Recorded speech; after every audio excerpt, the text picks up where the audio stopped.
Hello, everyone, and welcome to the Fidinam Podcast, Unlocking China, a podcast dedicated to sharing the experiences of foreign companies and entrepreneurs doing business in China, as well as the day-to-day intricacies of operations, insights into what makes China business environment unique, and much more. I'm Francesca Severoni from Fidinam Group, a Swiss private consulting firm that provides tax, business, real estate, and digital advisory services to companies, entrepreneurs, and individuals in more than 90 countries around the world. In the first episode, dedicated to China, we will talk about doing business in and with this giant country.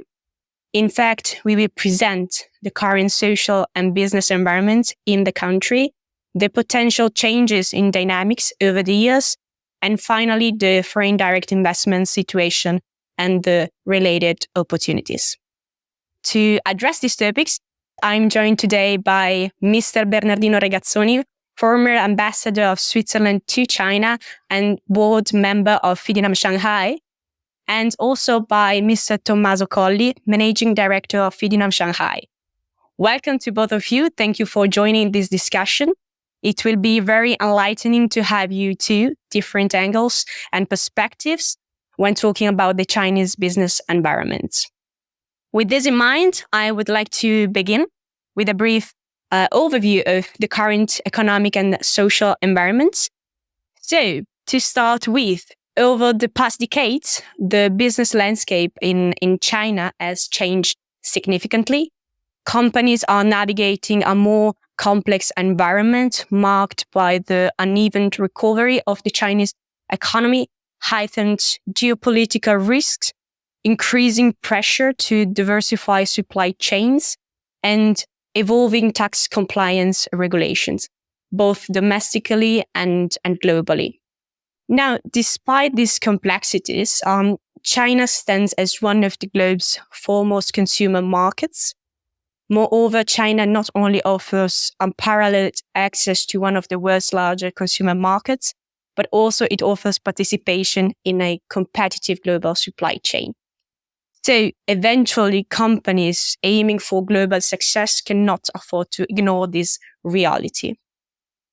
Now, given these premises and this background, Mr. Regazzoni, how do you think Western countries perceive China today? And what do you think is easily misunderstood by the West, if at all? Thank you very much, Francesca, for this complex question I will try to answer.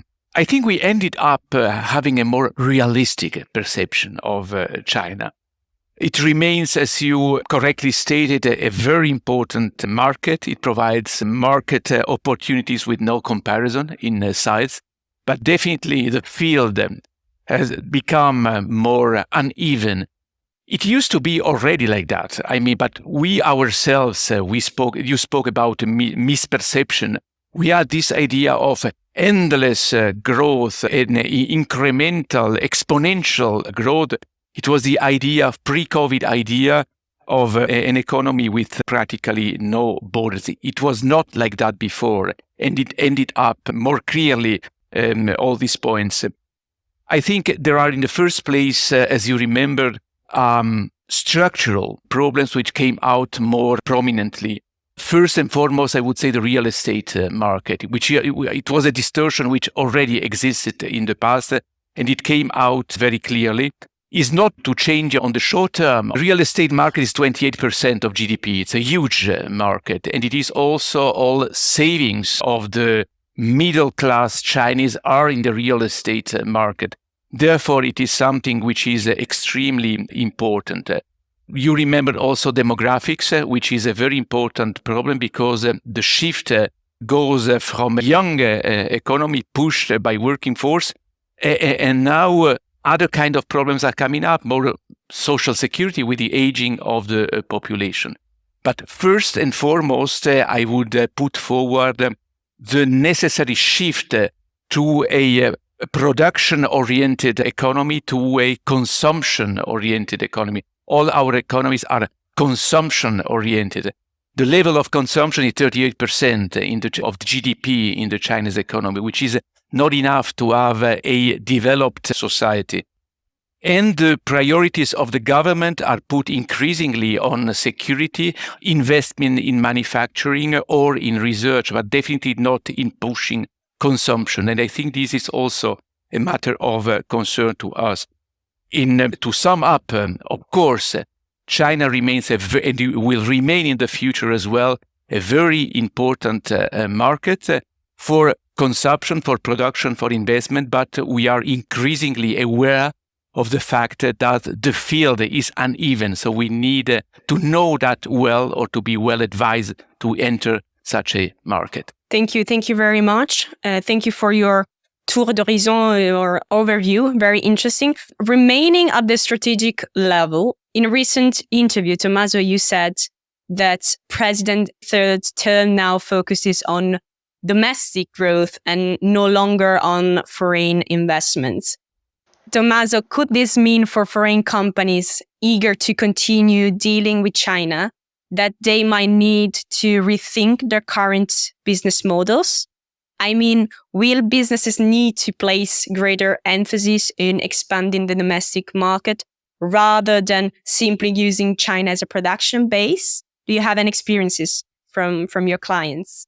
Sure thing. And allow me to say that, I sort of was hoping that the concept of China as a production base was long gone in the minds of everyone, because China has been expensive on any regard for a long time. So since my first experiences here in China almost a dozen years ago, China was already a marketplace where you come to serve the local market, and partially, but not even, for let's say cheap production for export. Of course, China is still, let's say, a strong manufacturing country, but it's more so in the matter of, let's say, a more refined production. I think what companies should do is they should consider the relevance of China as a market itself, as a market for export, if that's the case, as a market for, let's say, as I was saying earlier, of high-level products. I mean, let's not forget that even if, like, Apple, for instance, has moved a lot of production out of China, but like the main producer of iPhones is still Foxconn, is still here in China. There's issues and whatnot, but it's still here. It's recent news that BYD topped Tesla in the production of EV. So we have a lot of champions and a lot of opportunities in China, simply because China is China. China is a huge country. China is a country that has had a tremendous growth in the past 30 years. And no matter what, even if China offers 4% GDP growth, 3%, 2%, we are talking about a huge number that, like, most countries in the world would dream about. Some would dream about such a percentage, some others would dream about the amount in absolute terms. So that said, yes, the strategy with China has to change every day pretty much, because we face different challenges and a lot of different changes, but that doesn't mean China is no longer a place to be, and that also doesn't mean that it's no longer providing opportunities for individuals, for entrepreneurs, for companies, and whatever is present in the marketplace. Thanks for sharing, Tommaso. Very interesting.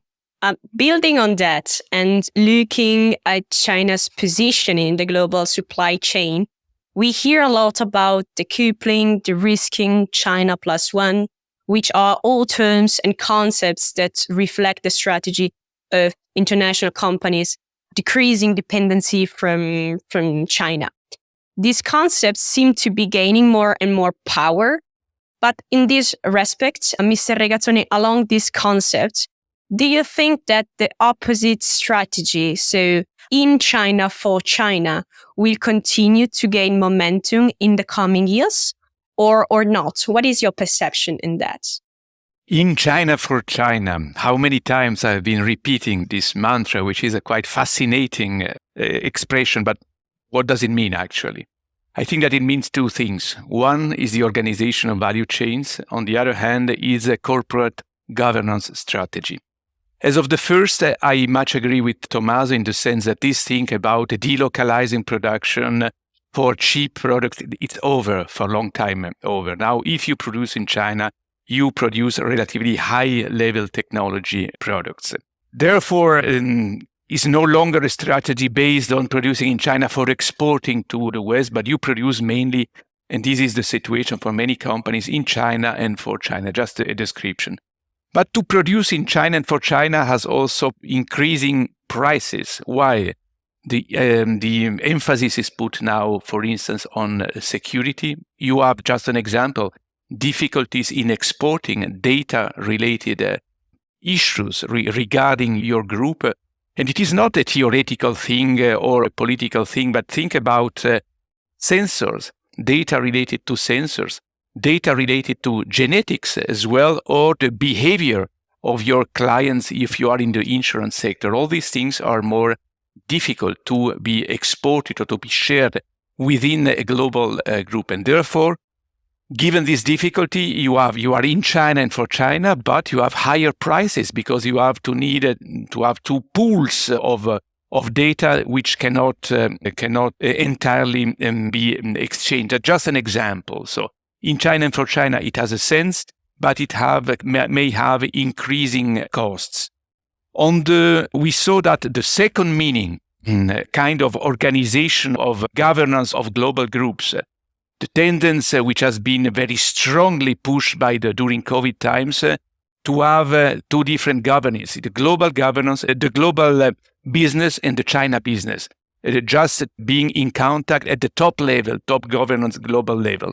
Of course, during COVID, it was a necessity, but increasingly, it is a tendency which remained after COVID, which has another kind of price because how many times within global groups we are share the same values and the same culture, but if actually you have two different businesses which are practically virtually in no contact, but at the top level, on the midterm we will have also corporate culture problem, also different kinds of compliance, given this relative separation of the two businesses, which is also related to a problem. So therefore, China for China will remain a valid strategy, but we must be aware that it is related to costs.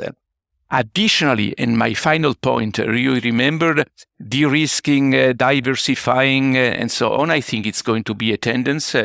In the past, I remember in my first answer, just an incremental strategy. That's over. Now we have to diversify your risk, given also a geopolitical situation you cannot ignore, because in the past, earnings were reinvested immediately into Chinese business in China for China. Now they are not withdrawn back home, but they are invested in other places. Therefore, also so-called the China Plus One strategy, I think it is an approach which is not alternative to, it's a China Plus One, is not alternative to in China and for China, but it is in a way makes that more relativizing this approach of the past. Thank you very much. Indeed, we will see then which kind of approach will gain more power in the coming years. Now, talking more about foreign direct investments, Mr. Regazzoni, do you think, and building also on what you have just said, do you think that China will still remain an attractive market for ambitious companies that are seeking global success in the medium and long term? And if yes, what are the country's unique opportunities that can be leveraged? I think that nevertheless, there will be scope for foreign companies to invest in China. But the point is for which reasons? So already from before the COVID, it was not for level of salaries. Level of salaries in China is more or less Czech Republic, more or less. So there is no direct attraction anymore from this point of view, but we already discussed this point. But definitely sector-wise, there might be interest to continue investment. One, first and foremost, I would say automotive sector. It is a sector where China has an advance in comparison to all other countries in the world. There is as well one indication, the European automotive sector is producing its own cars, in electric cars in China. That's very significant. Then the European Commission comes and says, but this is heavily subsidized, yes or not? This is going to be also a very important indication we will have during this year, but sector-wise and where a higher level of development of products is involved, I think that China is very strong. Perhaps not in basic research, but definitely in the R&D, in the part of the thing, China is very strong.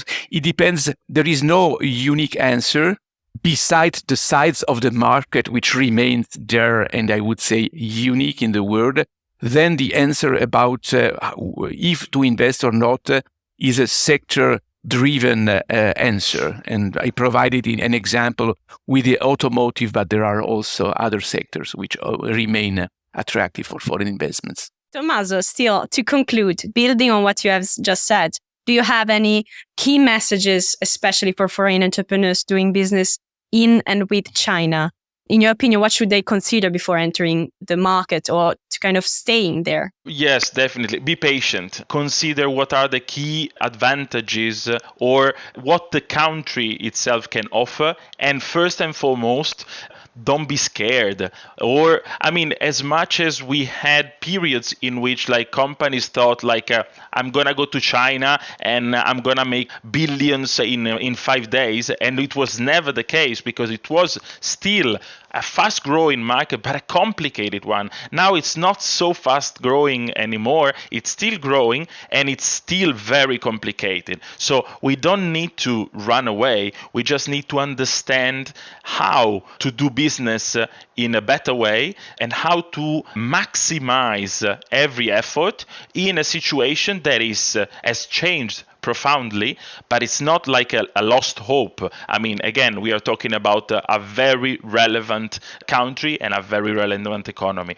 When everybody was eager, maybe people were too eager. Now most people are scared. Let's try not to be so scared. Let's try to be rational and let's try to get the most out of it, especially because I know that we should avoid the so-called escalation of commitment, but at the same time, we should not waste all the efforts of decades of work and of investments. Thank you very much. Absolutely important. Mr. Regazzoni, do you also have some messages to give to foreign entrepreneurs? Much has been said so well, so I have not much to add. If you are in China, you already know what we have been discussing. Now, the problem is that there are very few people at the moment, and I think it's not going to be increased from abroad, I'm saying. So if you have still the idea, which was never true of the past, let's say of 10 years ago, I go to China, I will make a huge profits with a small effort in very short time, forget about China. It was not the case before, it's not going to be in the future. But this incremental approach, as I mentioned, that was very present until short before the COVID. If you are thinking about going to China, I think you must be aware that the field is going to be bumpy, is not going to be easy. You need a lot of additional knowledge. So, in a word, be well advised. So look for advice. Those who have experience of that market will provide you with a map about how to deal in such a country, which remains extremely interesting. I remember several times already the sites or for other the level of integration in global value chains. But be aware that the field is not easy. So be very well advised, and there are people around who can provide you with such an advice. Perfect. Thank you very much for these wise final words. Thank you both for your valuable insights. You could definitely provide interesting points of thoughts. And also to all of you, thank you for listening. If you have any questions, in the description section, you will find our contact information. We would be very happy to get in touch with you and also have an introduction call. You will also find the link to download our business guide to familiarize yourself with some technical aspects of doing business in the country. More episodes to come, so stay tuned. And until then, take care. Thank you.